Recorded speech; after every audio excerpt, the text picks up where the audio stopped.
Parenting battles with preteens.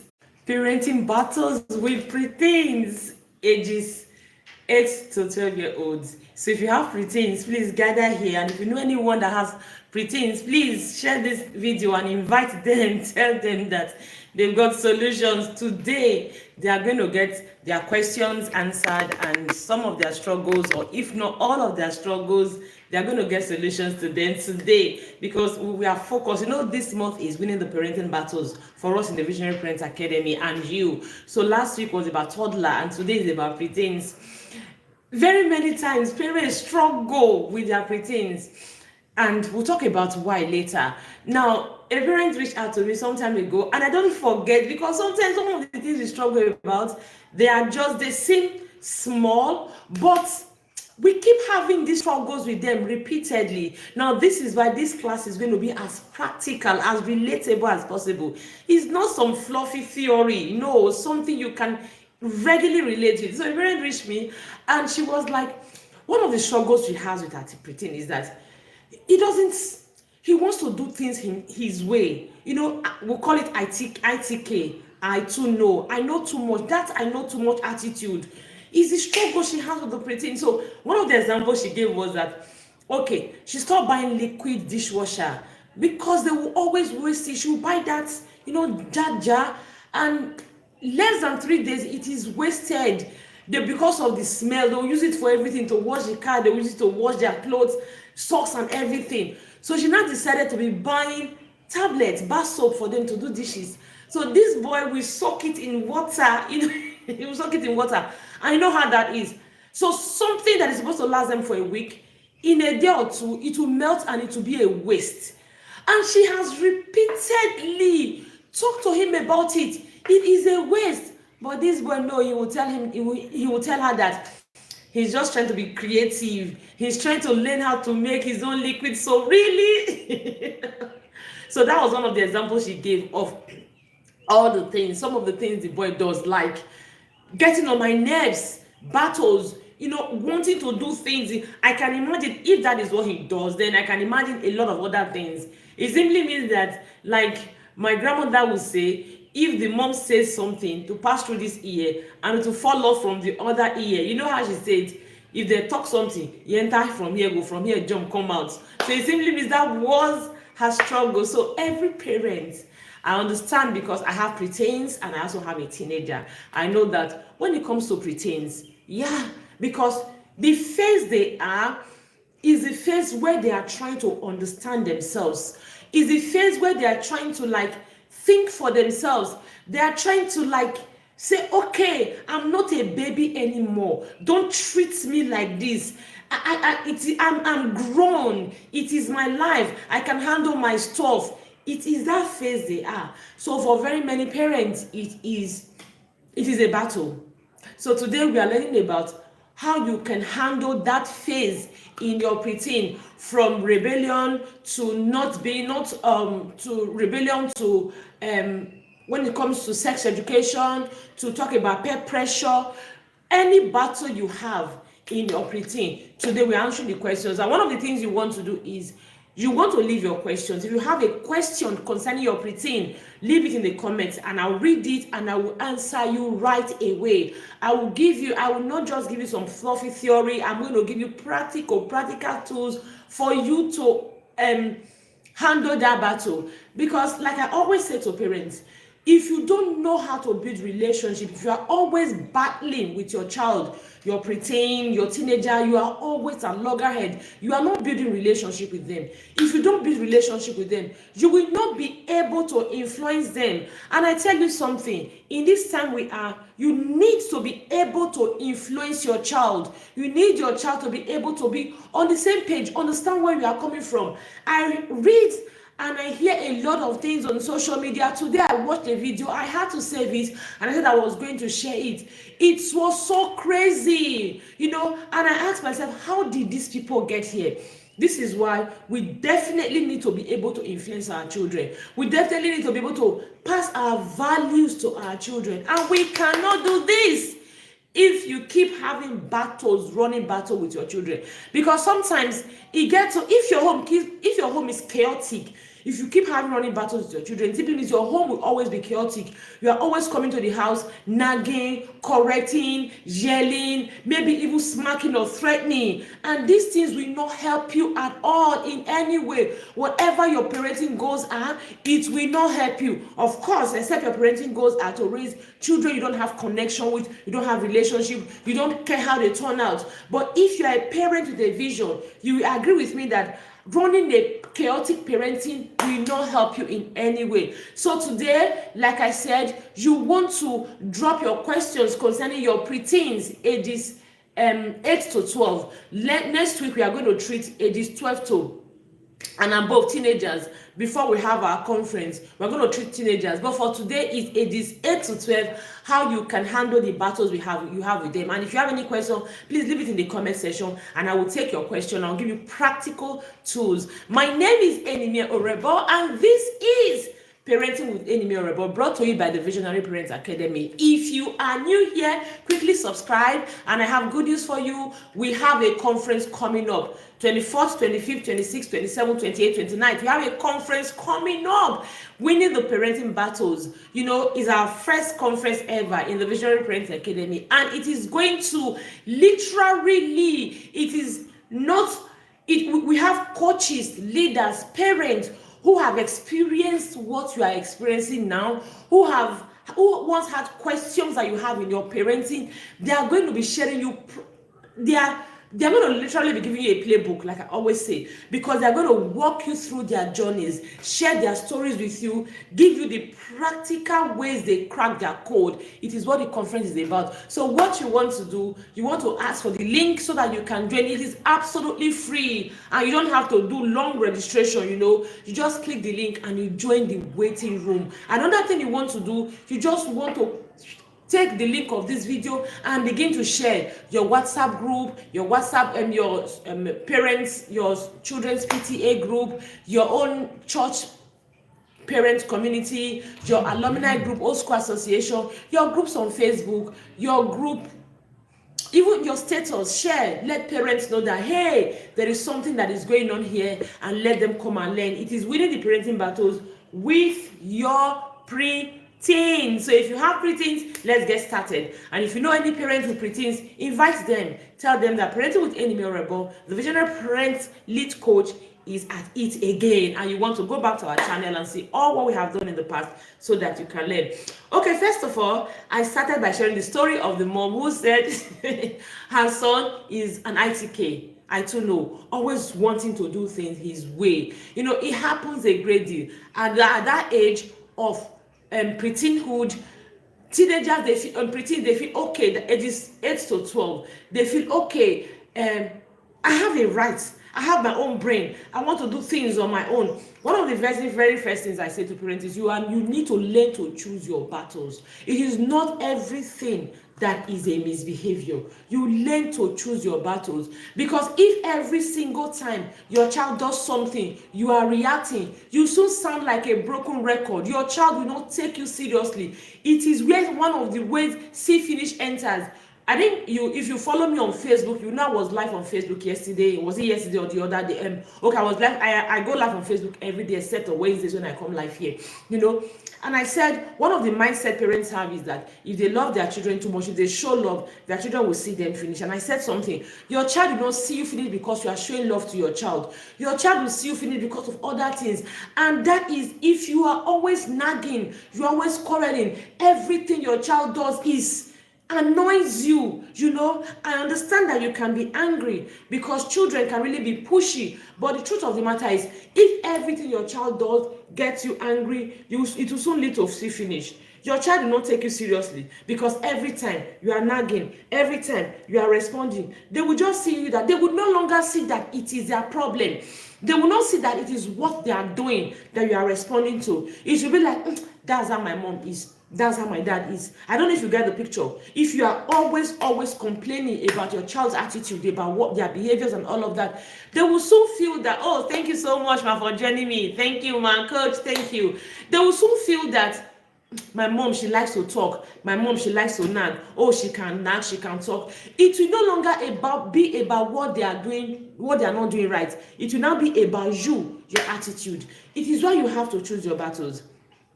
Everything is not misbehavior. Okay, let's go. Sometimes children show that I took care attitude. I know too much. Now, one of the things you want to do is, for parents, we just have a certain programmed mind.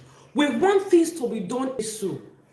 Okay, sorry, I just got that I ran out of data. I'm wondering, So a parent and I were talking one time, and she was like, her daughter, she always likes to do things that way. And for example, I want her to cut onions. She likes her onions cut in certain way, I think round, or I don't know. The daughter will go and cut it another way, So she was giving an example, because one of the things we do in the Visionary Parents Academy, if you come for consultation, I will have to understand to the grassroots, to the root cause. I always say that if you don't understand the root cause, you may not be able to address the issues the parent is presenting. So I always try to understand root cause, so I will get practical examples. And so the parent was giving some practical examples. She was like, if I ask her to cook now, she will just cut her onions in a way, and I don't like my onions this way, and all of that. So as she has tried to tell the child several times that these are like my onions cut.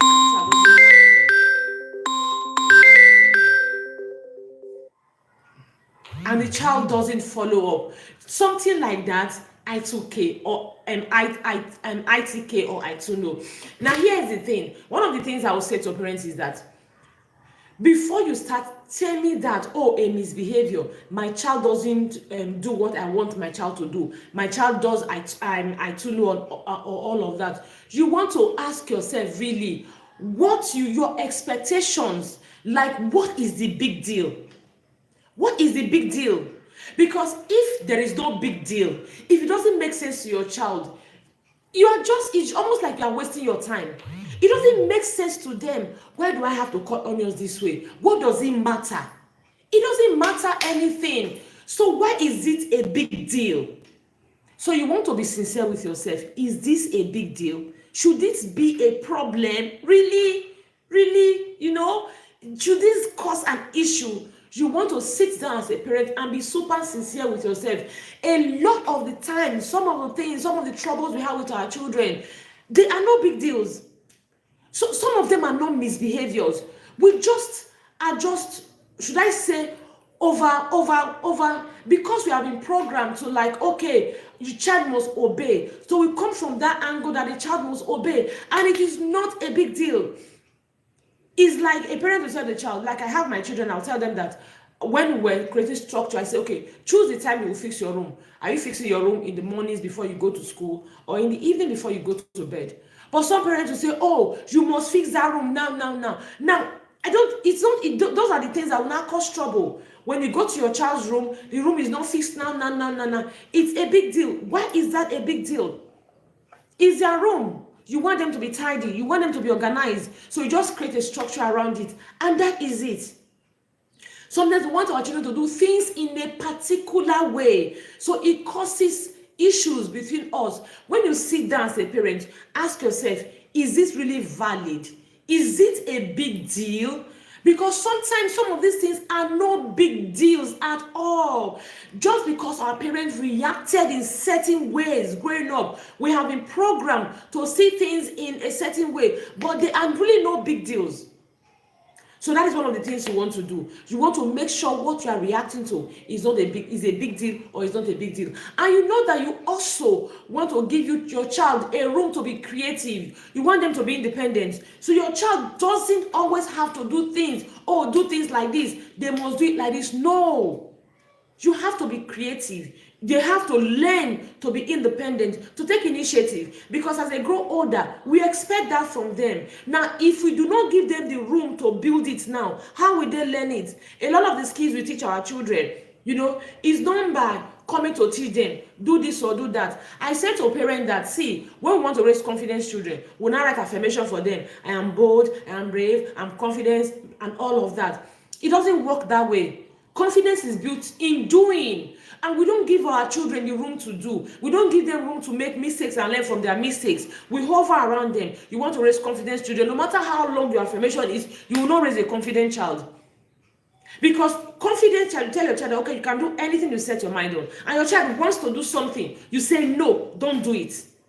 It simply means you are telling the child, you cannot do this particular thing. Remember, the child has set his mind on that thing, and you are saying, no, don't do it. Yet, you want to raise a confident child. How does it work? It's not by writing affirmation. It is in the doing. So when you write affirmation for your child that, okay, you can do anything you set your mind on, your child sets their mind on something. Encourage them to do it. Let them do it. That is how we actually build confidence. I remember texting you the story of what happened yesterday. My son has been wanting to buy food, but he had a football before. So during last term, he saved up some money and I contributed. So I gave him some money to finish up. He bought a football. He was taking it to school to play. And when it was close to exam period, he took the football to school and the teacher sees it. So the teacher actually went to meet the teacher. Not that I went to meet the teacher, because when he came back from school, when I went to pick him, he was telling me that the teacher sees his ball. The teacher didn't tell him proud to that time. And coincidentally, as we were just talking, the teacher just came. She walked in on us having the conversation because I know her. So that was how we talked about it. Not I went to meet, because that is a minor thing he can handle himself. So the teacher was not telling me that because it's football, it's exam time, they were doing revision, he didn't want him to be distracted. That was why she took the football. I said, okay, fine, but please just make sure you give him the football at the end of the day. And she said, okay. Unfortunately, after the exam, I don't know what happened, and by the time they resumed back the following term, the teacher had left the school and someone else took the football. He didn't find the football again. So that was it. So I told him, I'm not going to help you buy a football. You are going to save up your snack money, your allowances and all of that to buy football. And he has been saving. So he put his money together. He went to price the football. The seller told him 3,500 naira. He said, okay. So he had 3,000 naira. So by the following day, he had 3,300 naira. And he told me he wanted to go back. Now, my first impulse was to say, Adum already told you 3,500 now. Why are you not going back to disturb her? Sit down. She already told you 3,500. There's no point going back and forth. That was my first impulse. Then because I always say to parents in the Visionary Parents Academy, it is not an emergency. And when we say it's not an emergency, it is not only when you are reacting to your child, when they have done something, and when you need to control your emotions, maybe your child has misbehaved. That is not only when it's not an emergency. It is never an emergency. Of course, except it's an emergency, life depends on it. Property, life is going to get lost. It's an emergency. Apart from that, it's not an emergency. So when he told me he was going to meet the woman, I just said, okay. I paused because my initial reaction was don't go. But I paused and I asked myself, this is something. I'm teaching him to negotiate. I've even taught him to go and read how to talk to people so that people will listen to you. Because this is my first child, he needs to know how to communicate with his younger ones and carry them along. I've reminded him several times, do a research on how to talk to people so that people will listen to you.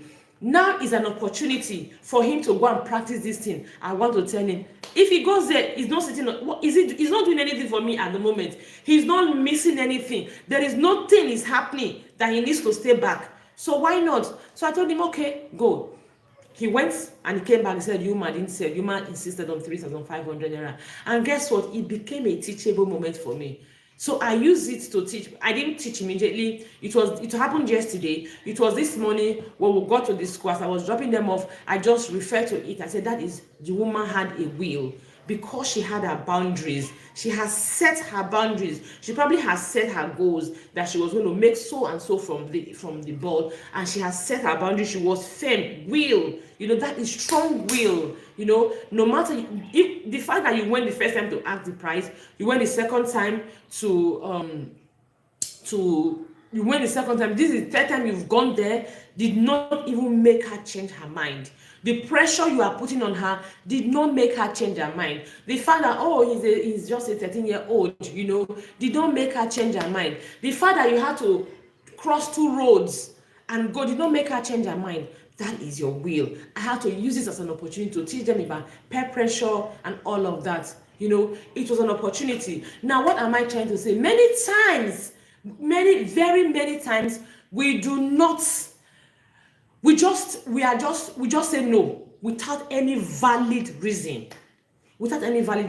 So when children do I too know, ITK, you want to sit back and ask yourself, okay, is it valid? Is my no valid? Is my yes valid? What I want, is it valid? Is my child trying to be creative? Is my child trying to be independent? This thing, is it empowering my child? We need to understand that. Now, in case like the parent that I shared at the beginning that said, oh, this son will soak the soap in water. If eventually you now realize that your child has to listen to you, it is sacrosanct, it is not negotiable, then you must communicate the why to your child. They need to understand why it has to be so. And I always say to parents, if you sit down and look at the things you want from your child, the behaviors you expect, there is always a natural and logical consequence to the other side of it. So for this parent, what I told her is a very simple thing. Explain to him why you are soaking soap in water all of the time. So this soap is supposed to last for 1 whole week. You soak it in water, and by the following day, the soap has finished. What does that tell you? A soap that we're supposed to buy for 1 week, you finish it in 2 days. We now replace. So if let's say we are buying a bar soap for 500 naira, it's going to last us for 1 week. You use that bar soap for 2 days, and it means that means we are going to buy that soap repeatedly 2 times. Is it 2 times now? 3 times in a week. So when we are supposed to spend 500 naira in a week doing dishes, we are going to spend 1,500. We are going to spend 1,500 naira in a week doing dishes. So the remaining 1,000 naira, where is it coming from? It is going to come from somewhere. So maybe it's going to come from the money we are going to use to recharge our Netflix or DSTV. It's going to come from the money we are supposed to use to buy snacks to school. It is going to come from the money that you are supposed to use to change your school shoes. It is going to come from somewhere. And it's not going to come from our needs. We have needs: shelter, food, medical bills. It's not going to come from our needs. It is going to come from our wants. And because you are the one that is constantly wasting it, it is your responsibility. So you are going to fix it. After all, we have a rule in the house that says, when you make a mess, you fix it. You fix your mess. So you have messed up this soap right now. You have messed up our budget for the month. You are going to fix it with your pocket money, with your allowance. Like Hausa will say, my northern brother will say, chikena. Or is it chikena or shikena? Shikena. There is no fight. That is it. So you explain to your child why, and you communicate the consequences, natural consequences. You can go further to tell him that, okay, imagine if the same way you are wasting the soap, the same way you are wasting other items like toothpaste, the same way we are wasting food items, the same way we are wasting, if you use prepaid, for example, the same way we are wasting electricity, the same way you leave your water running because you need your electricity to pump water. So what do you think is going to happen? It simply means that at the end of every week, we are spending times 3 of what we are supposed to be spending. So if our weekly budget is 100,000 naira, it simply means at the end of every week, we are spending 300,000 naira. Which means invariably that we will not be able to live the kind of life we want to live. You will not be able to have vacations. You will not be able to have nice things because we are wasting. So you are teaching your child. Now you are not only helping him behave, you are not only handling that behavior, you are also teaching him things in the long run, telling him how wastage impacts his economic life in the long run. You're also teaching him how to budget, how to set priorities, how to set his plans, you are teaching him how to manage resources in the long run. Now, this is why we always say that, see, I am not against you flogging your child. I'm a Christian, and I'm not one to twist the Bible to tell you that, foolishness are bound in the heart of the child. The rod the Bible is talking about is teaching. Nah. Because my own understanding, it is explicit. I've tried to use different versions of the Bible to explain, to compare. I've tried to it is simply cane. That is it. However, one thing I always say to parents is that, you see that you're yelling, that you're flogging and all of that, they don't reach the heart of your child. They don't teach your child. Because at the end of the day, you don't only want to modify that behavior, you want to reach the heart of your child. You want to build long-lasting skills in your child. So that spontaneous, you are wasting soap again after all I've told you, bim, bim, bim, or flog. That thing, that particular one will not reach the heart of your child. It is why characters are not built. You will say, I did not raise him this way. You did not raise him this way. You raised him that way because you did not reach the heart of your child. So when you sit down, you as a parent, you understand the why behind your expectations. You understand the whys, then you sit back and understand, how do I communicate this why to my child? You understand how to communicate the why to your child, and you understand the consequences that come with the why. That comes with the why. I tell you, you'll be able to reach the heart of your child. Your child is going to be 100 times more well behaved than you doing all the yelling, all the smacking, and all of that. That is the simple truth. So I just treated I took no attitude. I hope we can take everything. If we cannot take everything, then the Visionary Parents Academy, you are going to get this template I'm using. But if you can take everything, I'll just see how I can rush. Maybe every point I have 5 minutes max so that we can cover everything. I have about 10 points or so.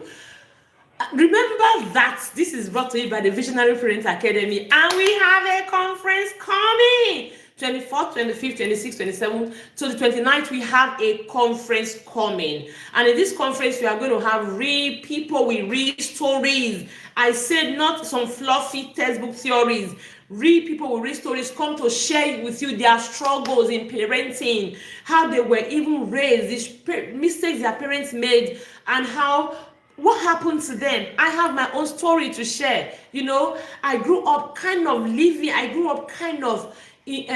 almost like I was left to figure it out, and it delayed me. It cost me a lot of setback, sabotaged me a great deal. I'll share my own personal story, how to help your child discover their purpose and how to share. So we have a lot of parents. We have a teenage pregnancy. What happened? We have a parent who is raising kingdom giant, kingdom mindful children in this era where we have a lot of distractions, a lot of issues. I watched a video today. I was like, if you follow me on Facebook, I'm going to share the video after this class. On Facebook, the man talked about how he went to a club. Like, his friend told him to go. His friend took him to a club, and he's been to a club before. He thought it was a normal club. Only for him to get there, what he saw, he had to leave. It was crazy. In this era when we have these things, and the annoying thing or the funny thing, read under the comments what people were saying. People were even saying they would like to go and have, somebody said, I want a man that will have this kind of fun. I was like, even reading it alone, listening to him alone or watching him alone, I was holding my head like this. Hey. So in this time and era, thank you so much for joining me, ma. Thank you. In this time and era, somebody is able to raise kingdom mindful children. This conference is something you should not miss. It's absolutely free. Just join the waiting room, and that is all. It's absolutely free. Okay, let's go. Number 2, if you have any challenge with your preteens, please leave it here and I'll share with you. If you are just joining, you also want to, after this class, please go back and watch the first class talking about ITK, attitude with your children, how to handle it. Number 2 is testing boundaries. This one happens a great deal. You tell children, your preteens, to stop. Don't do this. They still go ahead to do it. It can be so annoying. They are testing your boundaries. I know. It seems that they are not hearing, they are not listening to you, they are just being disobedient, they are being rebellious. Now, the truth of the matter is simple fact. If your boundary is not firm, because let me give you a particular story. I remember one time in Lagos, I was passing through my 12, and I saw these people selling tubers of yams at the roadside. I had a friend in the car. I was telling my friend that, these yams, these yams are very fine though. It was because I usually don't enjoy yam like that, because I feel eating yam is stressful, especially dry yam. If not the fact that I want my children to be flexible, like to be adaptable, yam will be off my off my list, really, because I can't imagine how people eat dry yam. It's stressful now.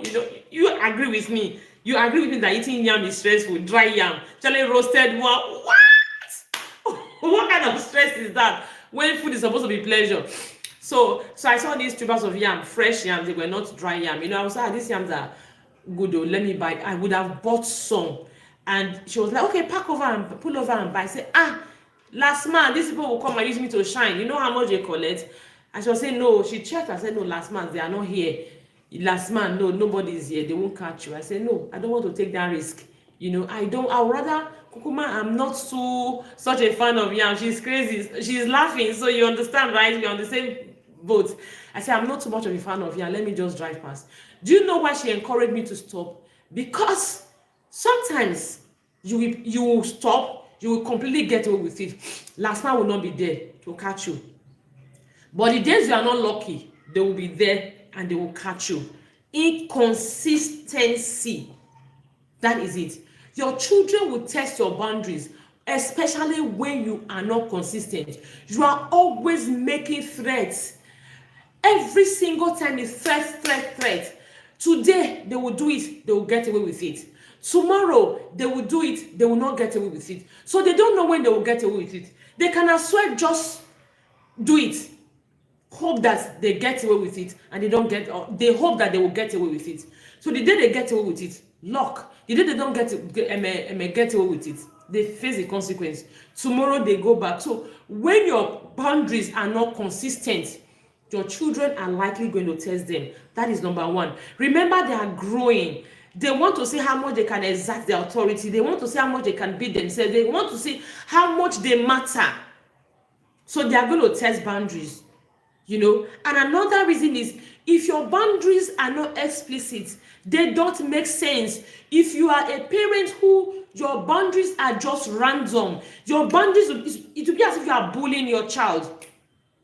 Your child asks for something, you say no. You don't even think before you say no. Oh, it happens a great deal. Now, when my children ask me for something, sometimes I want to say no, and then another person I ask myself, okay, why do I want to say no? Now, the story I shared a while ago about my son. So I'm asking, why do I want to say no?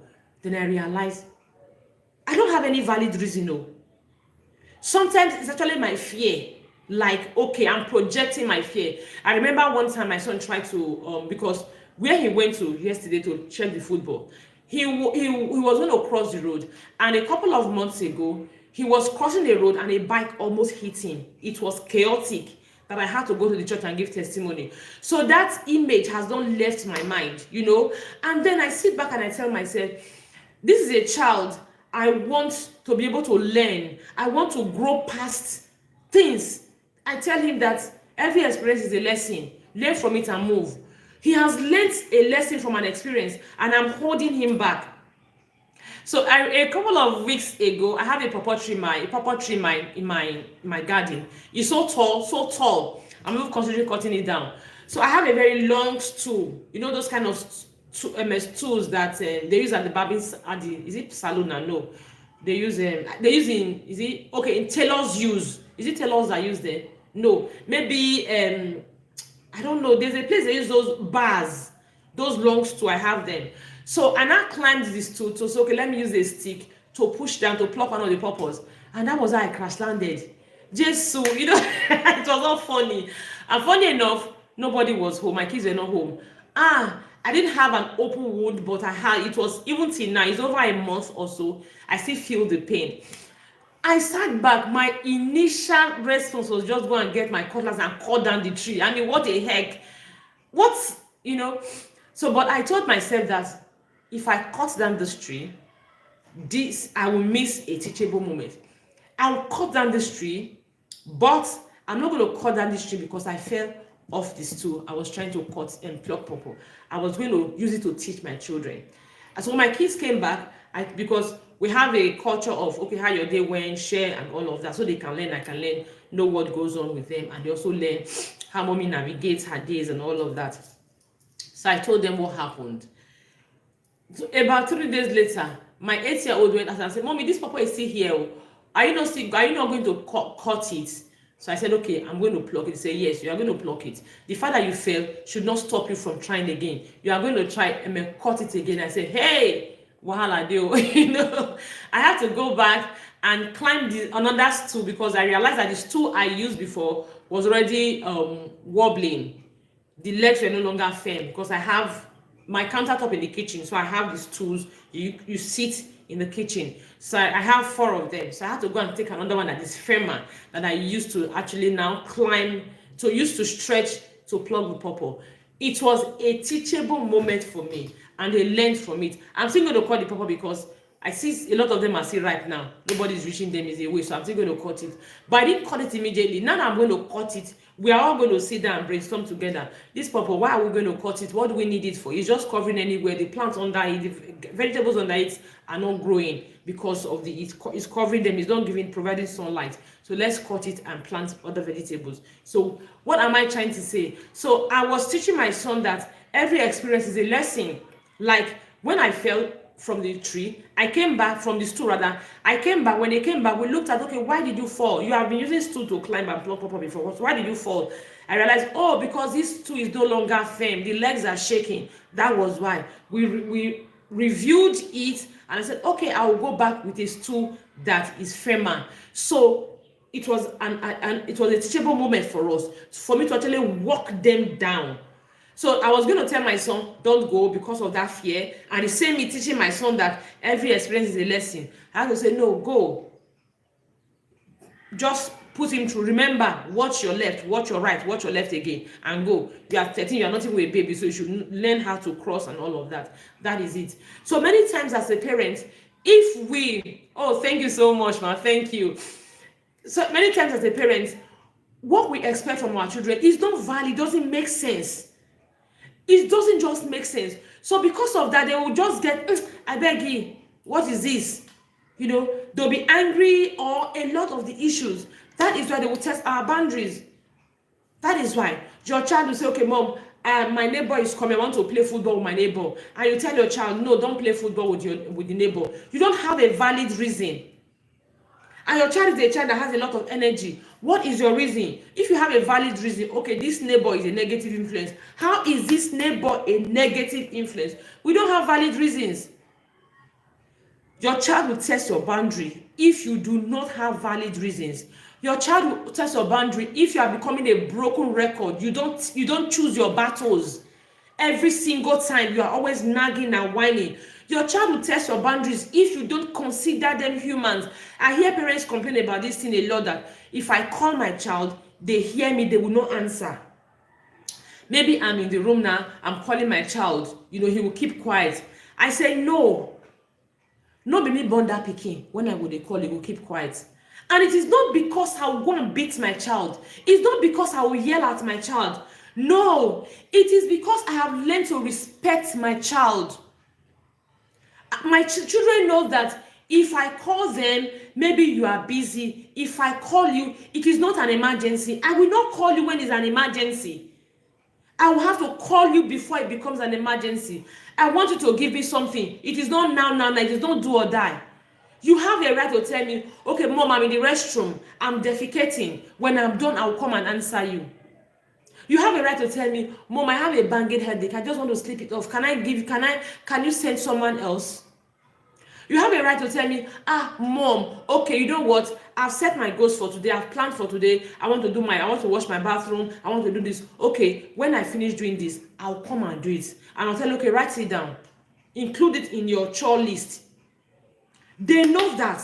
So I respect them. So I will not call my child to do something for me and they will ignore me, or they will say no. They will not say no. They will not ignore me. At most, we are going to negotiate. They are going to tell me. If it's something they cannot do, they will tell me why they cannot do it. And I will tell them why they can do it. It is not fight. It is not force. I remember a couple of days ago, my 8-year-old was doing something. He was going to make pancake. He loves pancake and he loves to make it by himself. But somehow, I will still send my daughter, 11-year-old, go and supervise your brother. Go and supervise your brother.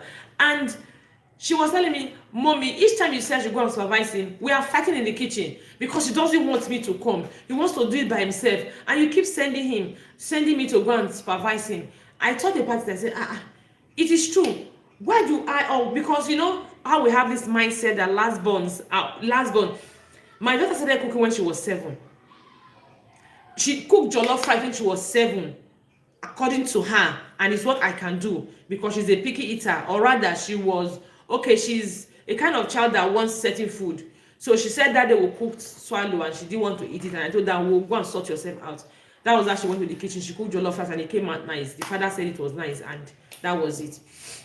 So now this one is an 8-year-old, and I keep sending, you know how we always believe that last born, you know, it's something. It's the last born syndrome. Is a mindset we have, and we now transfer it to the last born, and the last born, they will not refuse to grow because we have programmed our mind. We have programmed their mind with the programming of our own mind, you know. So she was telling me, when we get to the kitchen, we always have issues because he will not want me to assist him. He will not even want me to see his secret recipe. He will not want me to do this one. I said, oh, it's even true. Please sit down. Let him make the pancake and bring it, and we'll eat it. Your children should be able to talk to you. So when they talk, when they don't, sometimes they will disagree with you. Sometimes you don't understand what they are going through. You don't understand. So they should have that allowance. I assure you that when they have that allowance, when they can tell you, oh, Mom, can I come back to it? Can I do it later? Okay. When they are able to be free with you to that extent, I tell you, your battle will be greatly minimized. Testing boundaries will be out of there. Number 3 is inconsistency. Inconsistency in responsibility. Now, parents complain about this one a lot, and I understand this perfectly because I have preteens too. It's almost like they're one step forward, 2 steps backward, and we are wondering, like yesterday morning or so, they didn't make their bed before they went to school. Like, these are children that make their beds every day. So yesterday, what happened? Inconsistency in their responsibilities. One day they do it, you are saying, oh, my kids are growing and all of that. Another day you are wondering, as in, did an alien come to my house to do these things? Because this is a mindset, man. It's a mindset that our children, when we say jump, all they can say is how high. They don't have a voice, they don't say anything, they follow us. We'll keep having battles because they are human beings. They have their opinions. And for all you know, their opinions may be valid. Very many times I've given my children things to do. I'll tell my daughter, okay, Opel, wash this shirt for me. And she'll say me, okay, Mom, I'm not washing clothes right now. I'm doing XYZ. This is how I've planned my day. So I'm going to wash my clothes. When I'm washing my clothes, I'll wash it along with it. No wahala. I'm not wearing the clothes to church. I'm not wearing the clothes anywhere. It's not an emergency. Why will I even want to wear clothes now and I'm washing it? It makes it easy. You respect your child. They respect you too. So I was talking about inconsistency and responsibility. Oh yes. Sometimes you are wondering, what happened? Today you are 1 leg forward. Tomorrow you are 2 legs backward. What is the matter? We experience this a great deal of the time. There are so many factors that will happen. One of the things we need to do as a parent, if you've experienced this, is if it is frequent, if it is once in a while, consider human factors. Your children are human beings. A lot of the time you forget. They have their weaknesses. Some children, procrastination, it is their issue. That was why last week in the Visionary Parent Academy, what we treated was procrastination. And many times we come up with our family talk time. They are from my experience, with my teenagers in church and my preteens in church. And I know that if I have over 50 preteens and teenagers in church, and I have my own children, and have taught over 1,500 teenagers and preteens in school, then our experiences, and I see social media issues parents complain about, and parents also reach out the issues they complain about. I know that these experiences are not just about me or the people around me. It is experience that other parents may also experience too. So that is why we create family talk time with our children. So the procrastination, that was what we dealt with last week. And this weekend we have another topic, commitment or something like that we're going to deal with. So for some children, it is human factor that is making them not inconsistent. Not consistent, rather, human factor. They may forget, they may get distracted, they may procrastinate and all of that. So you need to understand what is that human factor.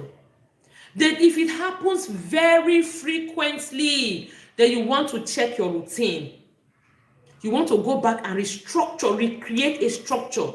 If every single time they wake up, they don't make their bed, or they wake up, they don't do their chores, you need to go and check your atmosphere. You need to check your structure, your system, your routine.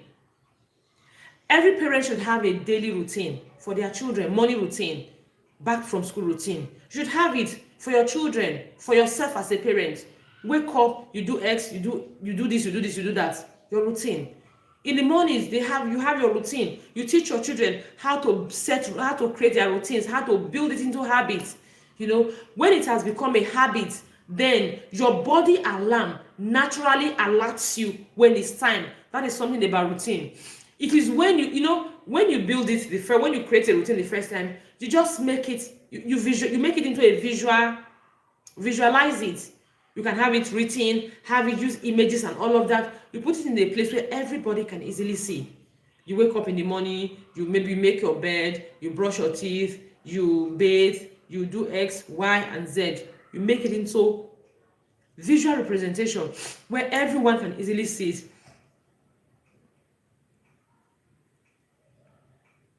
Thank you, human relationship skills. Thank you so much, man. Thank you. So you make it there, everybody is seeing it. And I guarantee you that the very first time you are going to remind your children, the very first, maybe even up to 2 weeks, 3 weeks, you may remind them. Because some want to test boundaries. Some want to see how consistent you can be. So you need to remind them all of it. So, but once they have gotten hold of it, they don't need reminder. Their body alarm will naturally remind them. I wake up 5 o'clock, before 5 every day. This morning I woke up a few minutes to 5 every day. Why? Because growing up, my mom used to wake us up 5 o'clock. They will stand, because I'm from a Catholic background. As a Catholic, when you pray, you say the rosary. So imagine saying the rosary. You say how many decades of the rosary, you now do all those prayers, then you read Bible reading. We say a full mass in my house every single morning. A full mass in my house. So you know how long that takes. So wake up 5 o'clock before we now start any other thing. Before we go and say our full mass and all of that. Growing up. So my body has been so used to it that till now, 5 o'clock I wake up. Except maybe I just choose not to wake up. My alarm is for 5 o'clock to wake my kids. So whether the alarm rings or not, I wake up. So when you create that routine, after a while, the body alarm will naturally alert them. They will get used to it. So if it happens repeatedly all of the time, your teenagers your preteens keep breaking your rules. Let's say I have an instruction in my house or a rule in my house. When you finish your dish, when you finish your meal, go and wash the dishes. Don't keep it for anybody else to wash. Everyone eat and do your dishes, because I like my kitchen to be always tidied. And I know that when everybody eats and leaves it, it can become overwhelming. So even me, when I do eat my food, I wash my dishes. Except my kids are home, I give them wash. When they are not at home, I don't pile it up for them. Except maybe in a case where I am super busy, or I have a valid reason, I have a genuine reason. Maybe I'm so busy, or maybe I'm under the weather, I can leave it, and they come, they do it. Anyone in the person in the kitchen does it. But ordinarily, I eat and I do my dishes. Things like that. So you need to check your routine. If they are not consistent with their responsibilities, you need to check your routines. And if maybe they are consistent, but once in a while they fall short, then it may be human factor. Now you need to check them. Check what that human factor is. Is it procrastination? You deal with it. Is it laziness? Don't want it to leave their comfort zone? You deal with it. Is it distraction? It is when you now have that conversation with them to reach their mind. So it is not a problem, right? It is not about your child. It is about a weakness they have communicating to you. Oh, we always say every behavior is a communication. So if it's every time they are doing it, it's communicating, we don't have a routine. You create a routine. If it's you help them to create a routine is a different ball game. Maybe we'll talk about that another time. You are not just the one that wake up and create a routine. It has to be something you all sit together. Something that is, people have their peak hour, they have their peak time. Some people like to do chore, just like to overwhelm themselves. Some like to do chore in bits. So you need to understand your child and help them understand themselves. Then you sit down. I made an example that when my kids fixing their rooms, so I told them, sit down. Your rooms are always untidy. I don't like it. You know, you need to learn to be organized. And of course, they learned about organization. I think the earliest editions of the Boss of a magazine taught them about organization, why not being organized can sabotage them. You know, they learned it from them. And we sat down, we started to create a structure. And I asked them, what is the best time for you to fix your room? Is it in the evenings or in the mornings? Initially, they said in the mornings. And I think we were having the conversation in the evening. So they didn't want to do it right there. They said in the mornings. And I told them, okay, in the mornings, it's supposed to be a good time. But remember, in the mornings, you are going to school. You have your chores to do, like someone sweeps 3 rooms together and a living room. One person sweeps that, another person sweeps another ante room, another one room, kitchen, dining, another living room, sweeps that, another person. You know, you have chores to do in the mornings. And some mornings you may be lazy mornings, their reality, you know, and you know, things like that. And in the morning you are rushing off to school. So are you sure tidying your room in the morning is realistic? Because at the end of the day, if you want to push tidying your room in the morning and tidy your room to morning, it may put you under pressure. You may be running late for school. But in the evenings, you have a lot of free time. You can come back from school, quickly tidy your room or anything. Which one do you want to do? Besides, even if you don't mess up your room, you will not even need to tidy your room. If you know that, okay, you know where you put your things. You have your shoe rack, you have your wardrobe, you have your corners. Put things where they are meant to be after use. You will not, tidy your room will not even be a big deal. They sat down, they said, okay, it's a better idea to tidy their rooms in the evening. I didn't have to impose it on them. We just sat down, looked at it, and then I said, okay, we need to set alarm so that you remember. It is why if you check my family phone, you see a lot of alarm. You set alarm. Okay, 7 maybe 7:20, 7:40 or so, you fix your room. You know, after fixing your room, you go have your bath. Structure. That is it. After having your bath, you move to the next thing. They are just like that. So you find out why they are not consistent with their responsibility, and you fix it, and you look at it together. The next one is need for peer acceptance. Need for peer acceptance. When it comes to children growing up, when they get to that age of preteen, they start wanting their peers to accept them. They start wanting their peers to that is why a lot of children, they will do what they are not supposed to do just to make their peers accept them, just to be seen cool. So what you do as a parent is constantly having conversations with your children, constantly talking to your children, teaching them, because a lot of children will do what they are not supposed to do just for their peers to accept them. So, and again, at home, you want to show love to your child. Make sure your child doesn't have internal need. They are not love starved. If they are love starved at home, any other thing that looks like love outside, they will jump at it. So you build their self-confidence, their self-esteem. You keep teaching them by creating the atmosphere of should I say, I don't know how to put it, that they can, in church on Sunday, I asked the teenagers to ask me any questions, and all I was going to answer. And one of the questions, the only question we answered, we talked about, revolved around phone. And one of their issues was, oh, my friends will be playing phone. My friends will be playing game. They are with their phones. I do not have a phone. Peer pressure, that was one of the major issues they had, the major topic they had. They'll feel, oh, I'll feel embarrassed. I'll feel somehow. So some of them will go all out just to get a phone. I was surprised when I was talking about why do parents buy phones for their preteens and teenagers when they have no need for it. And I heard things like some of them, their parents did not buy phones for them. Some of them stole the phones, even right in the church. They steal phones just because they want to feel among their peers. It is something that your teen will face, peer pressure. So it is why you need, as a parent, to start early having conversations with your children. So one of the teenagers was telling me that sometimes I am bored.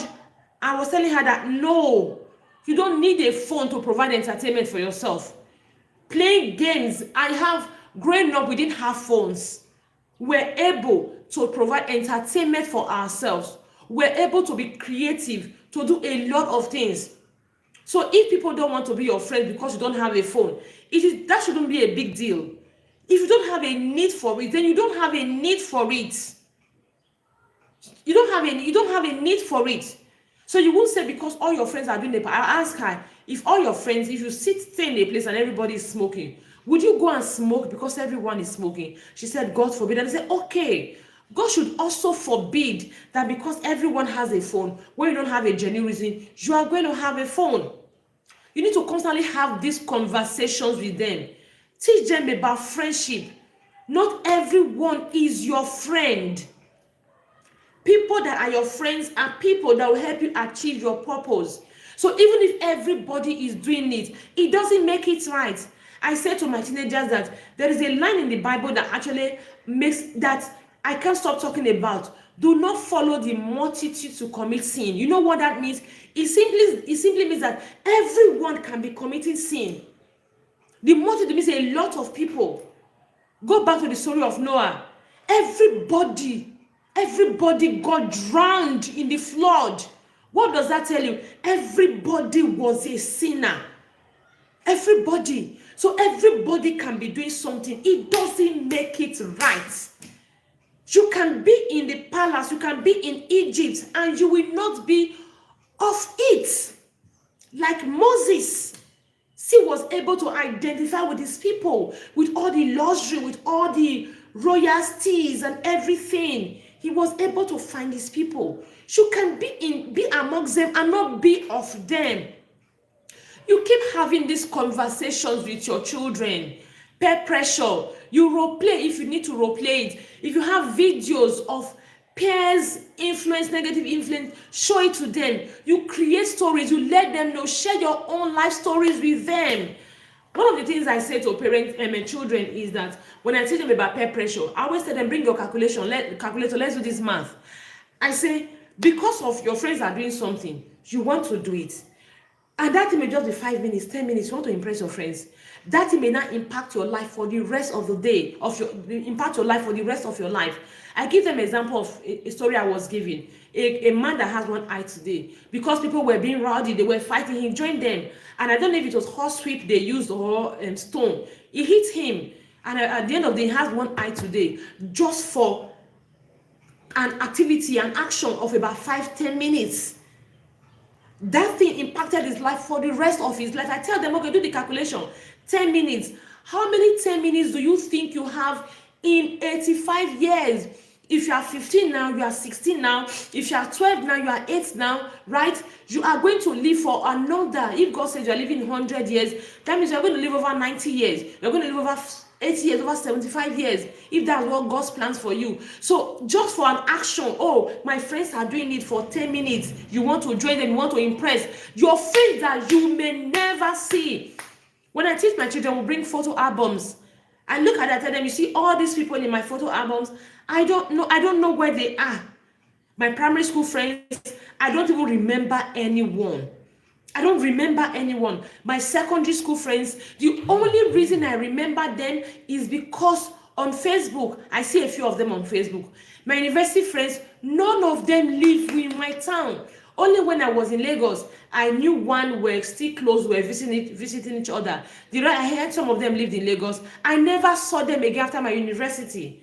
I said, except you want to be a local champion, because you are a local champion, you were born and bred in this locality, your friends are in this locality, you all grew up together, you remain in this locality, a local champion. But if you are a global champion, chances are your friends after primary school, your friends after secondary school, your friends after university, you may not even see them. Chances are you may not see them. So because of someone you may not see after 1 year, 2 years, or at most 6 years, you want to sabotage your life for 80 years. Does it make sense? You begin to teach them. Now, it is why you need teen mentorship classes for your children. Because you may not be able to have the deep insights to teach these things to your children. You may not have the deep insights. You may not have the deep knowledge. You may not be able to click it with them. Teen mentorship is no longer negotiable. When parents say our parents didn't have to do these things and we turned out well, I say to them, sit down, reflect back. Our parents didn't have to do a lot of things, but a lot of things just worked for them.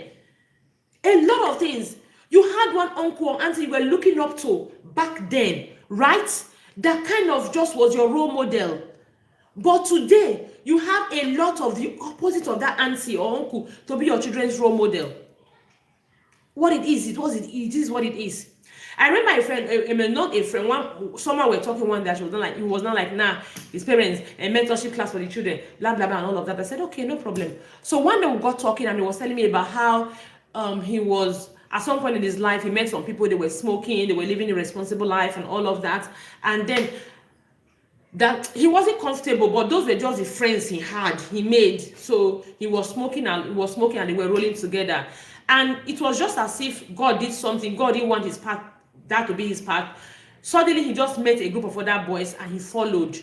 And those boys, one of them they were in the university already. So each time they come back from school, while the previous group he followed, every time they would talk about girls, about smoking and all of that, how they would go and steal chicken. He was in the village, steal chicken, have a good life. That was what they were talking about. It was fun.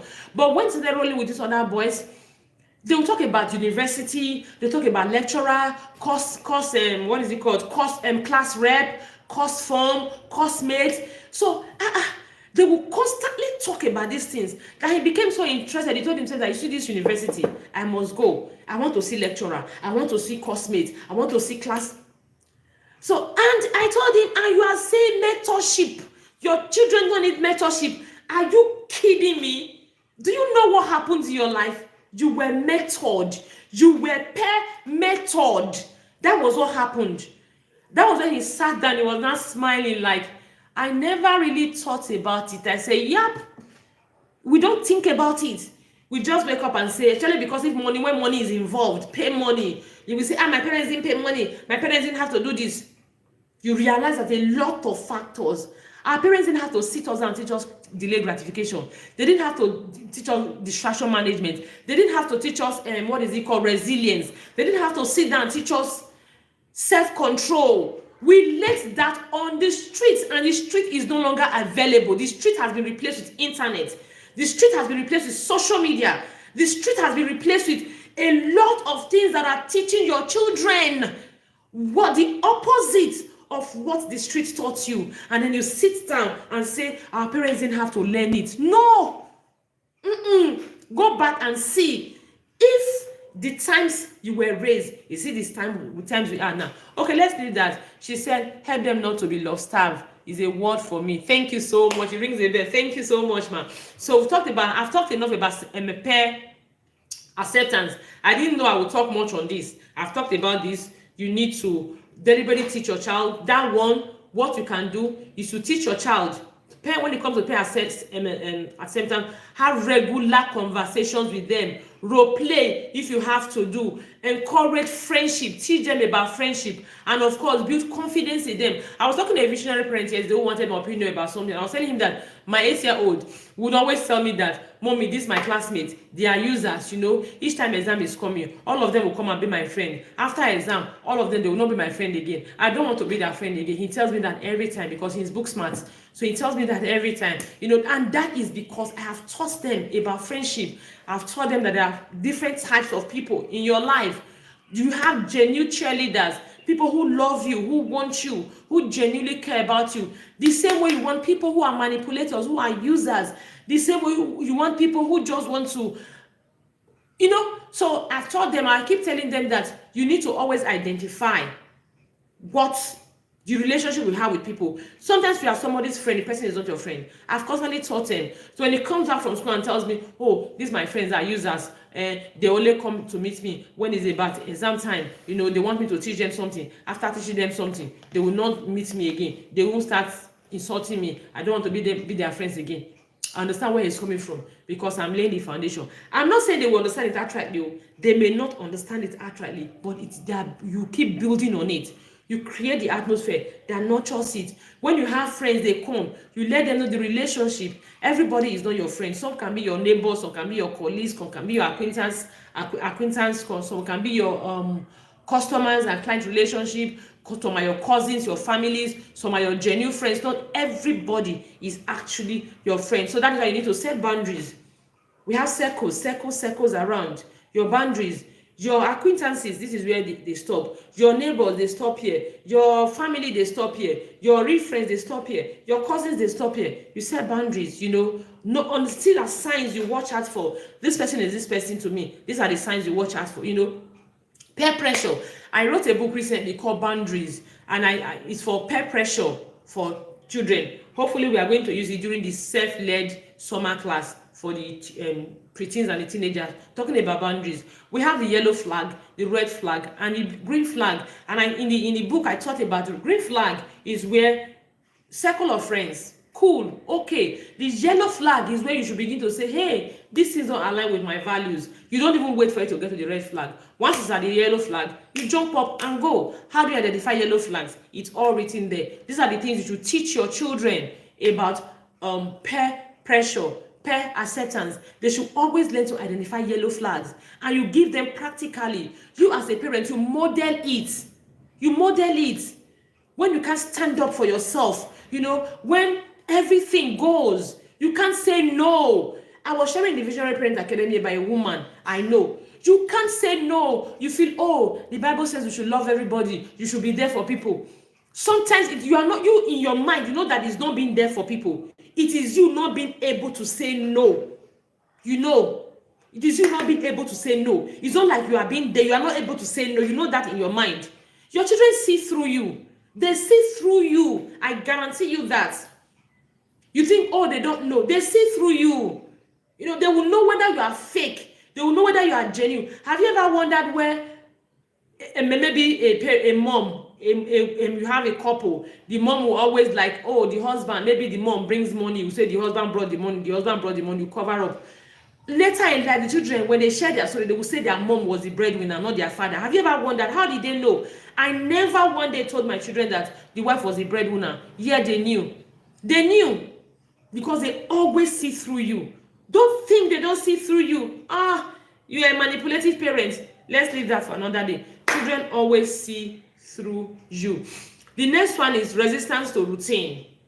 Some children want to resist routine. Let's say curfew. Let's say maybe you have routine around reading, around visitors, like we have the family constitution. You have something like that. Children, they want to resist it. One of the reasons they resist it is because they do not understand. You did not carry them along while you were designing it. So it is why their opinions matter. Even if your children are young children, you need to carry them along.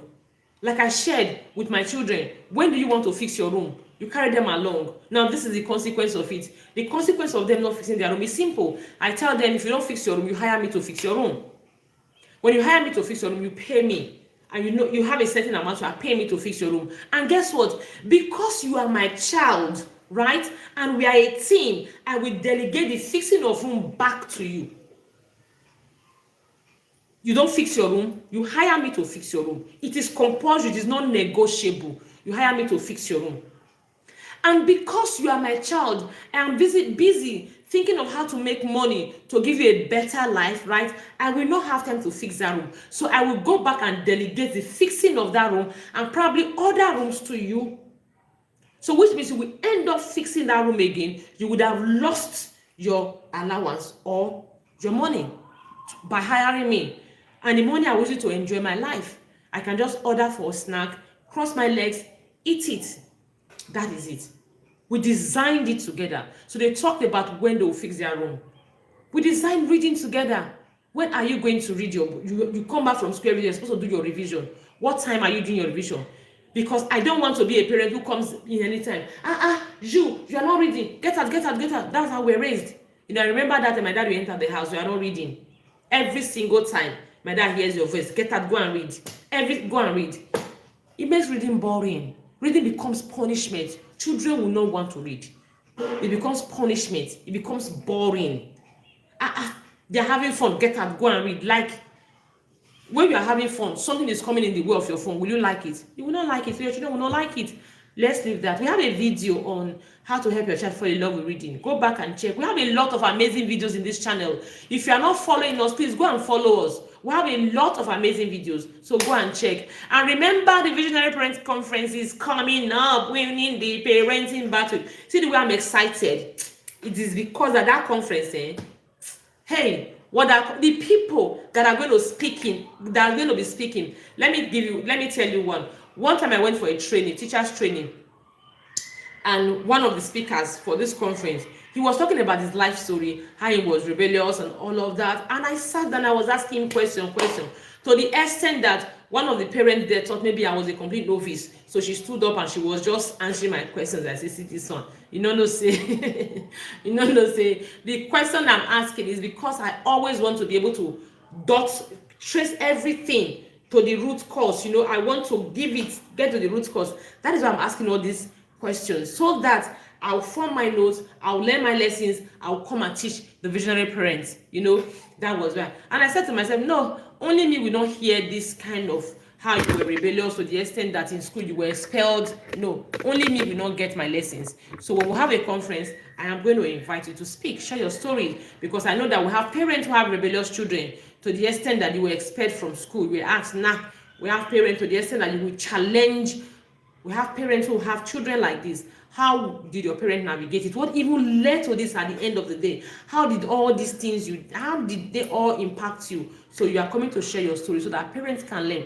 That is one of our speakers. So you can imagine how we selected our speakers. We also have a speaker who, under his father's koro eyes, she got pregnant. His father did not even know she was pregnant for about 4 months, and she was supposed to be going to the university, and then she was carrying belle. What happened? What led to it? What led to it? We are going to be talking about such and answering such questions. Have speakers who will share with us their experience. We have another speaker that has her children in a porous school. We have another speaker whose children attend, who teaches in a public school, in a very porous public school. We have another speaker who is able to carry her parents along. She's a school owner, carry her parents along. Parents be on the same page with her parents. How is she able to do it? We have another speaker who is raising kingdom-mindful or kingdom-minded children. 2 boys, really, to raise boys in this era. And yet they are focused, doing well in school, mindful, kingdom-wise, a lot. So please, you want to join this, you want to join and wait for this conference. I guarantee you that it's not a conference you have ever, it's not like a conference you have entered before. Okay, you are registered for before. Okay, I just talked about resistance to routine. One of the reasons is that you don't carry them along. You don't have a strong why. Your routine is spontaneous. It's about you, It's because I said so. Because I said so. Interesting line of speakers. Thank you so much, ma. Thank you so much, ma. If your routine is because I said so, your preteens are likely going to resist it. So as a parent, your routines must have why. They must be able to understand. Like I shared, I told my children, if you want to fix your room in the mornings, it is going to make your morning chaotic. So why don't you do it in the evenings?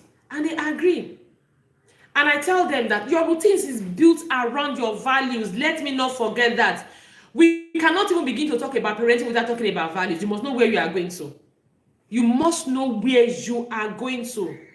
So when you build routines around your values, they will understand. Like you tell your children that in this family, we are organized, we are neat. When you are not building routine around being organized, it is part of it. It is going to be linked. Let me give you a practical example. I tell my children that they are bold, they are role models. As role models, they are supposed to be confident.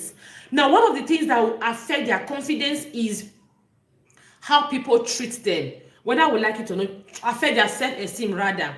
Now, because they want people to treat them respectfully, they have to start by respecting themselves. So, and one of the ways they will respect themselves is by making sure they are always clean. So when they are going to school, your uniforms ironed, put together, your socks washed, your shoes polished, your hair combed, your teeth brushed, they are non-negotiable. Are you seeing how we are weaving, how I am weaving our values into the routine? So you should be able to weave your values into your routine, into your expectations. And like I always say to parents, your children will have to understand how it benefits them. It's about them. It's not about you. So every single time, they know how it benefits them. You want your kids to read, to study, to do better. How does it benefit you as a child? They will have to be able to understand. Because you want to stand out, you have vision, you have dream, you want to tell the world, you are a global leader. So reading will give you an advantage, will give you an edge. You know why? Because when you read, like there was one of our talk times, I don't know if we created it as a talk time in the Visionary Parents Academy, or when I was talking about how opportunity knocks. How opportunity knocks. We did it in the Visionary Parents Academy, you know. So you tell your children, when you deserve it, you earn it.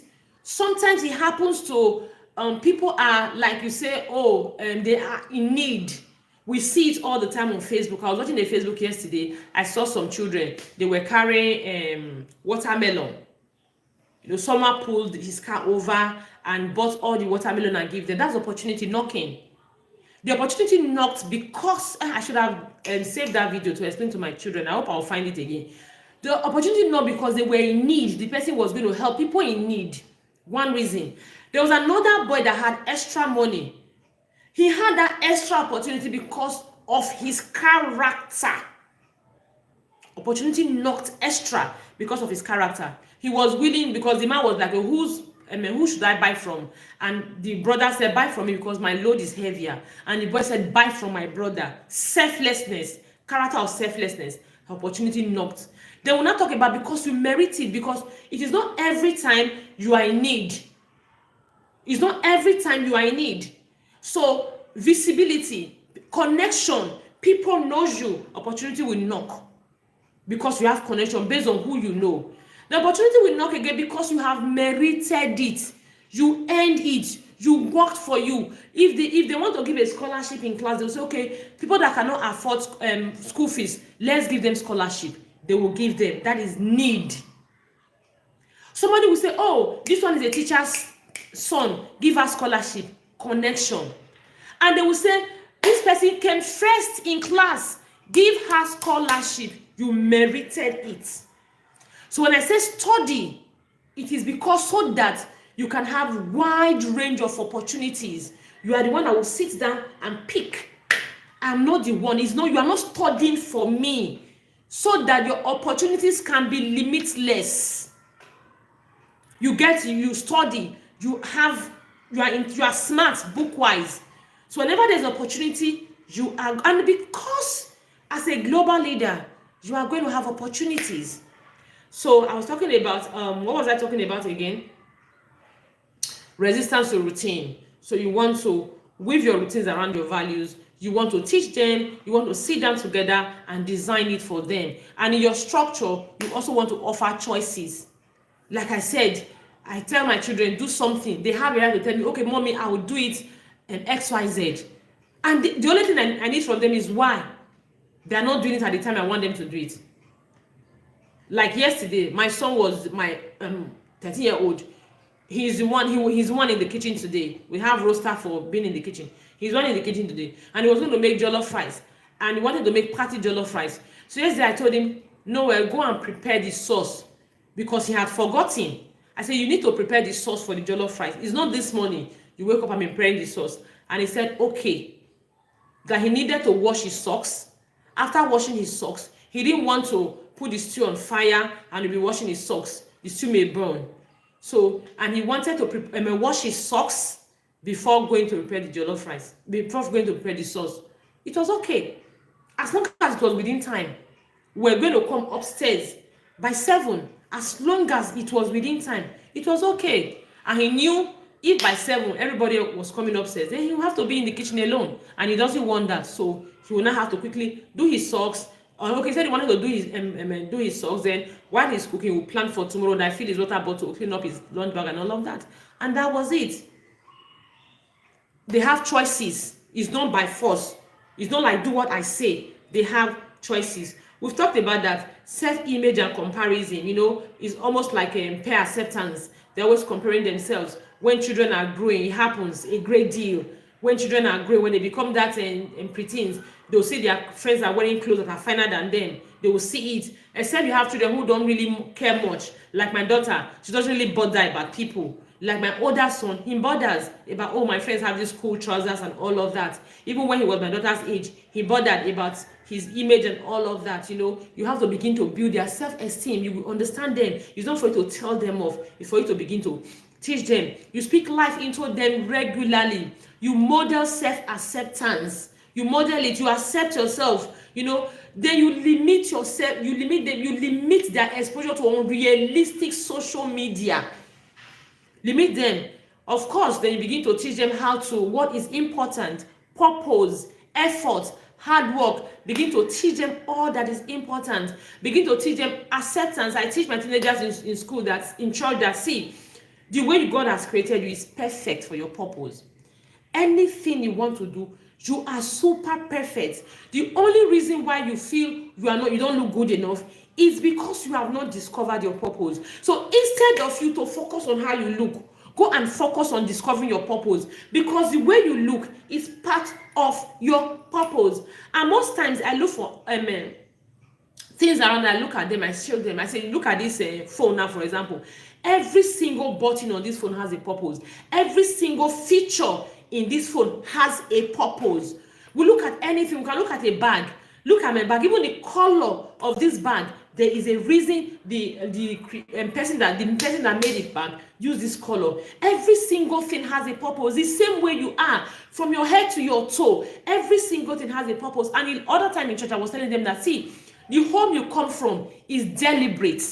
It is very strategic, because the home you come from is part of your story. You may feel, oh, my mom is mean, my dad is mean. It is part of your story, because God doesn't make mistakes. He strategically placed you in that home. So you need to sit back, understand your story, understand your purpose, because your story is tied to your purpose. You need to understand your story and use it for your purpose. If what many of you do, I was telling them that instead of you to sit down and understand your story and use it for your purpose, you will rather begin to compare yourself with other people. At the end of the day, you will get lost.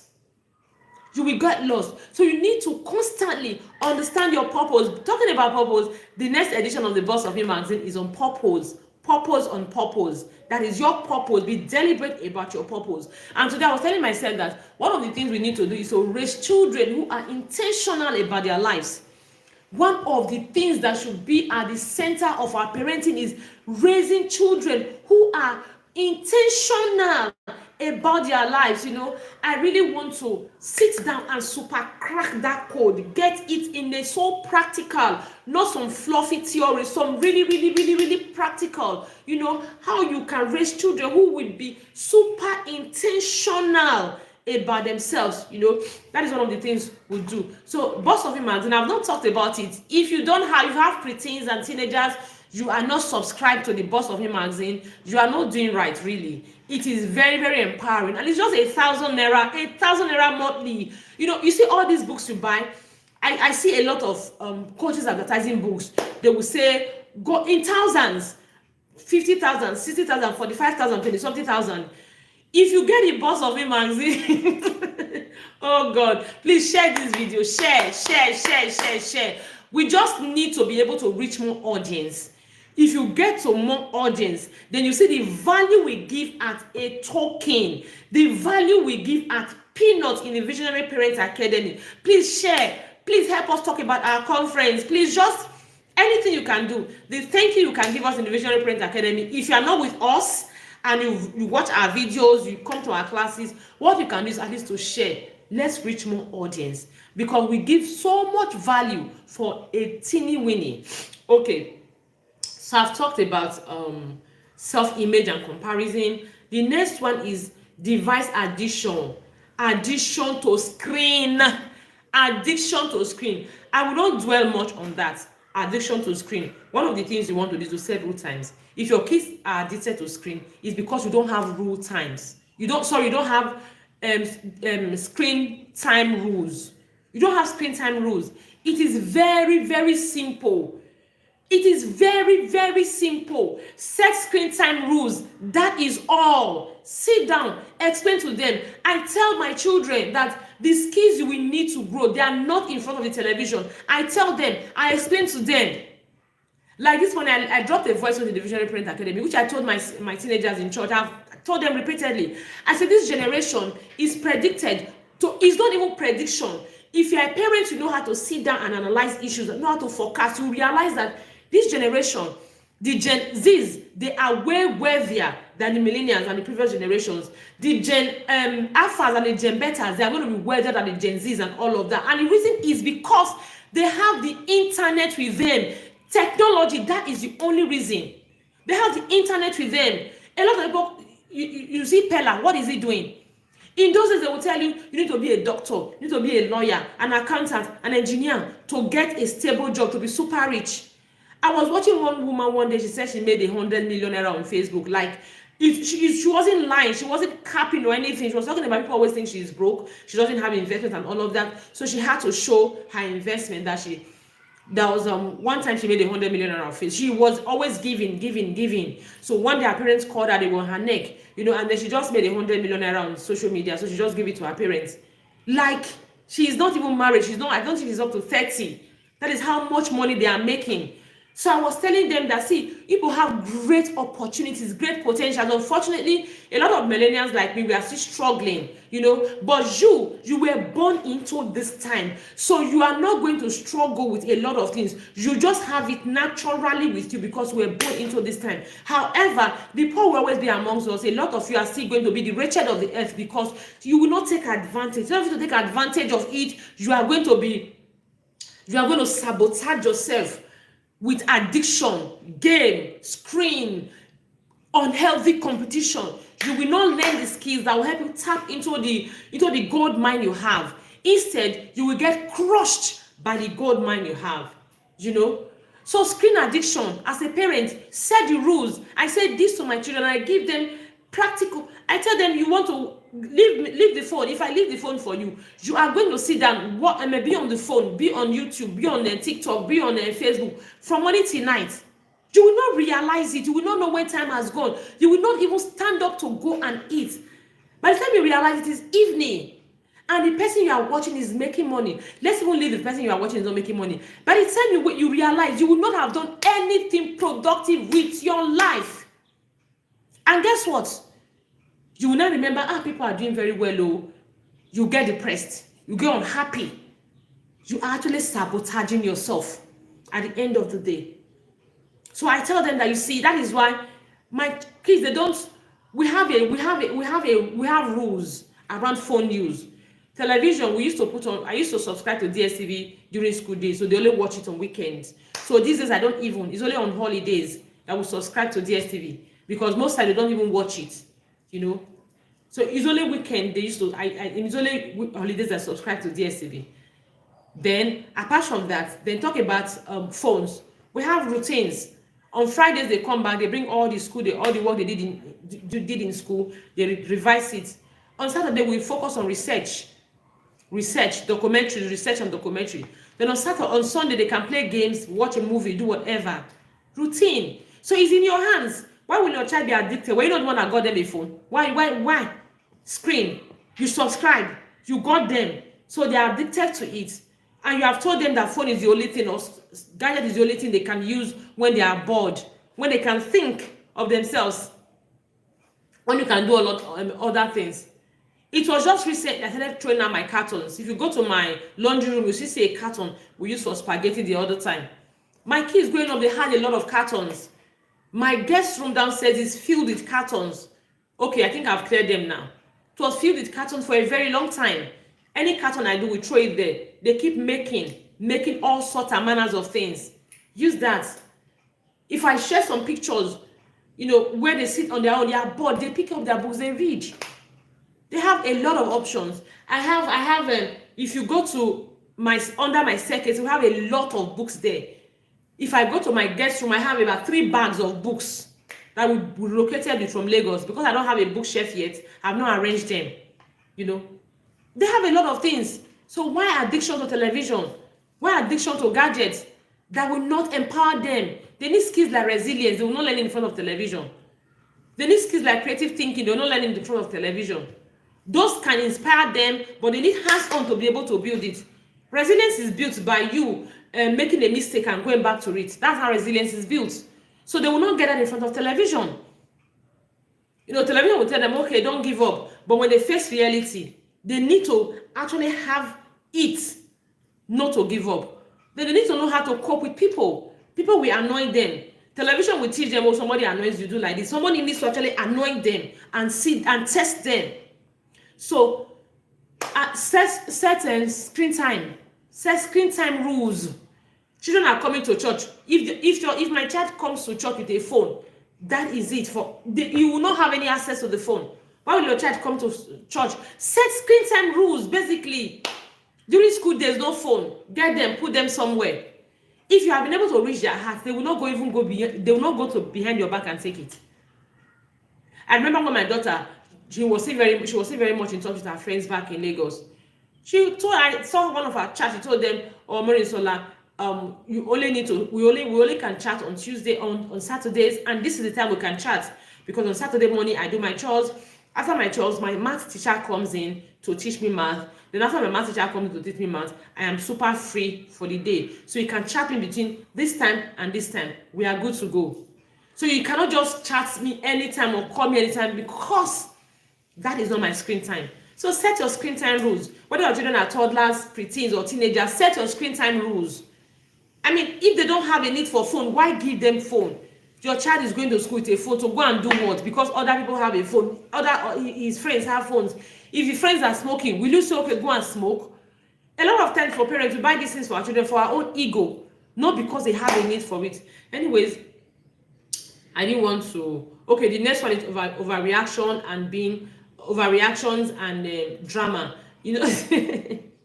Some preteens can be overreact. They can overreact. I know this for a fact because I have a daughter who sometimes I'm wondering, excuse you, excuse me, excuse us. I mean, what is it? What happened?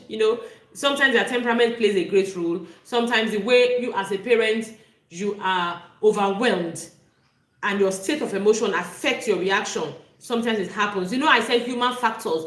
Sometimes it's just a human factor.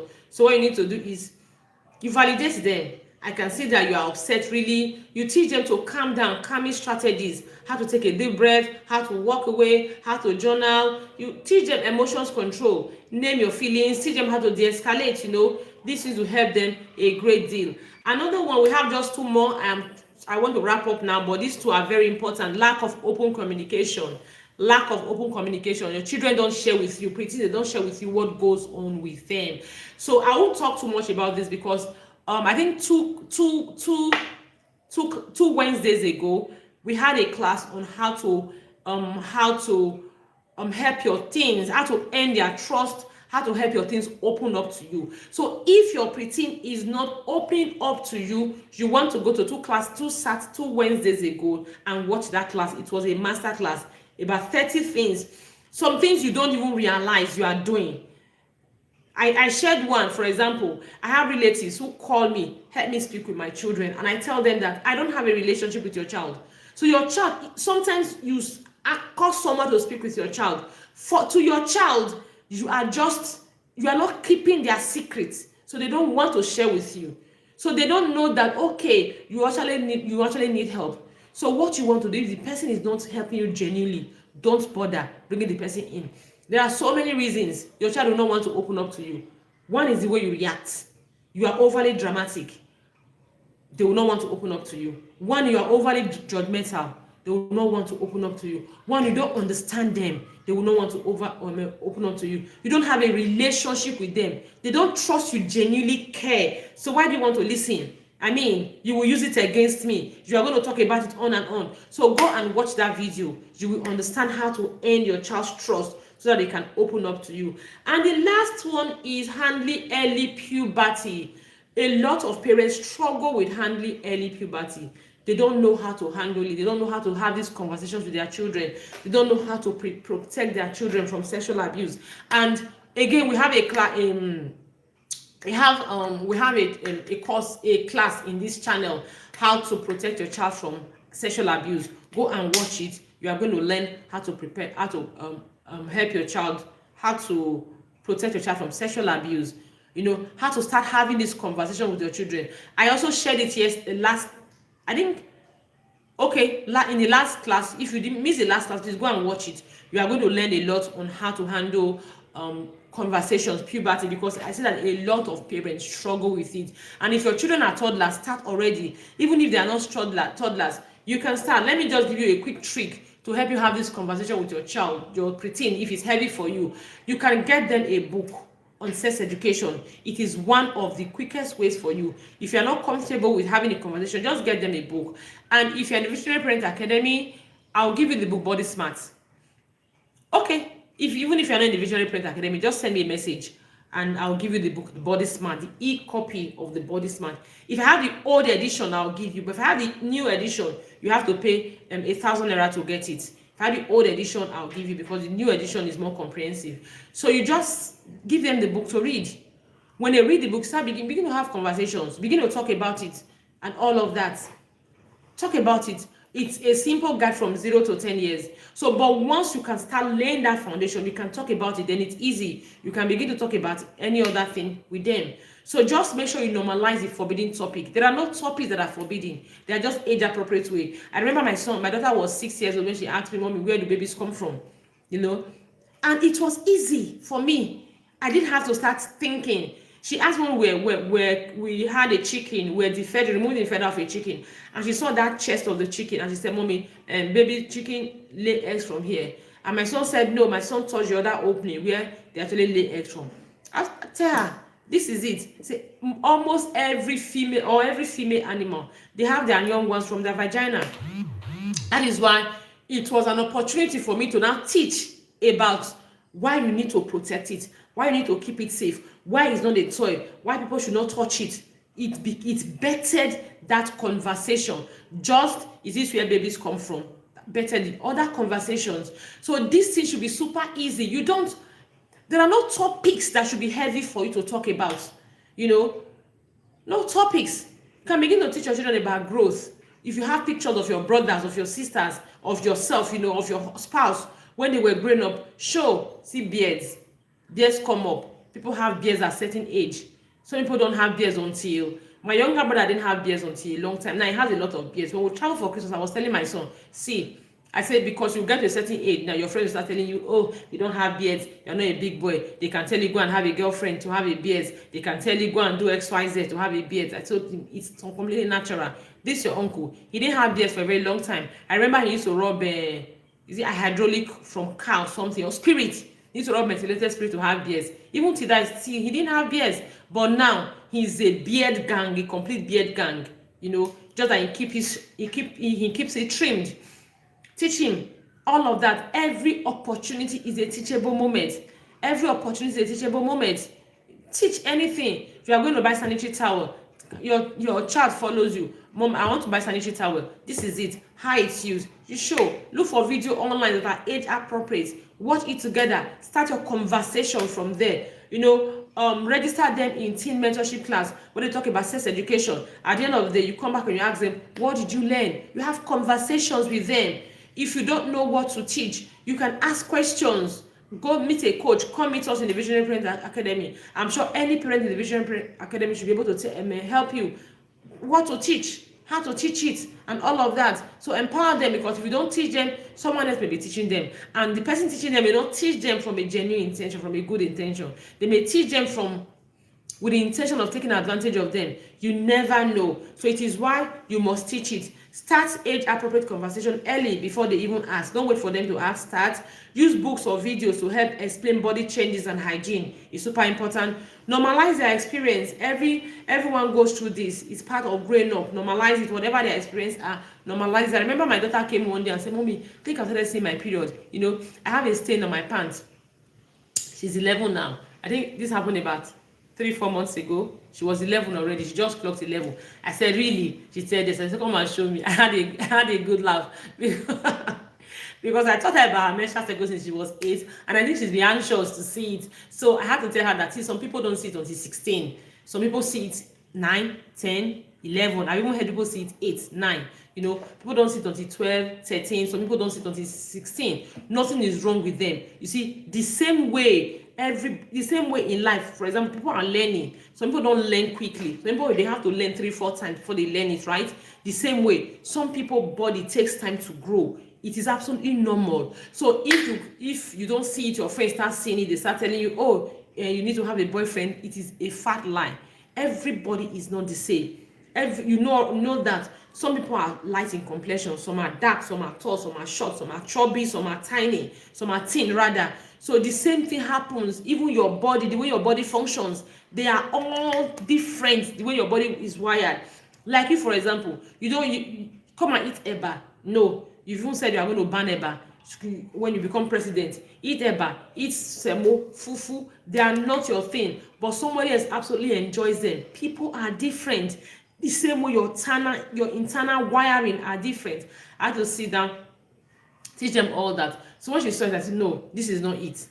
This is not it." No, I didn't want to show her mine because it may be disgusting. So I told her that your period is going to be as red as blood. Blood, like when you have an injury. It was just normal stain. Those puberty kind of stain that she pre-puberty. Say, blood as blood. That is how it's going to be. And sometimes it won't look like dirty blood. It's going to be super dark, super reddish, and it will be dark. I had to explain all of that to her. So normalize their experiences. Give them privacy and tools, deodorant, sanitary pads, etc. discreetly and respectfully. Yes, I hope that these 10 battles I've been able to answer all the questions around these 10 battles. If you have more questions, do well to drop in the comment section, and trust me, we'll be back to answer it. Even if I don't come back to answer it, Visionary Parent Coaches will answer it for you. Thank you so much for joining, and don't forget, we have the Visionary Parents Academy first conference coming up. Winning the Parenting Battles 2025, June 24th to June 29th. It is absolutely free. It is going to be mind-blowing. The speakers are going to do justice to the questions you have in your questions and struggles you have in your parenting. So what you want to do for us is, so please invite parents, tell parents that there is something ongoing here. There is something now. And we also have the Visionary Parent Academy we run. We can join us for next year. You can register now and wait for next year. It's an amazing community, a vibrant community where parents actually get empowered. We do a lot there. And now we do a lot there. We do a whole lot there. Summer is coming, and as usual, we are going to have this self-led mentorship class for your preteens and your teenager for summer. So start preparing them to come and have an experience, to come and build self-leadership skills for this summer. Start preparing them. And we also have books and other resources you can take advantage of as parents. Please just send a message. If there's any topic you want, go to this channel. Check this channel. We have a lot. I'm sure we have over 100 videos already. So we have different topics. We have treated a lot of topics in your parenting. And I go live on Facebook every day, 12 noon. So tomorrow, you meet me live on Facebook tomorrow. So join me tomorrow live on Facebook. Enimien Oruebor live on Facebook. Let's learn parenting. Let's grow. Let's be intentional. Let's raise children who tomorrow will be proud of. Who tomorrow will not have to say, had I know. Because tomorrow, we need to start now. If you don't start now, now is tomorrow. Now is next tomorrow. So please start now. Now. So let's parent together and let's grow together. Thank you so much for joining. See you next week, Wednesday, or see you tomorrow. Bye-bye.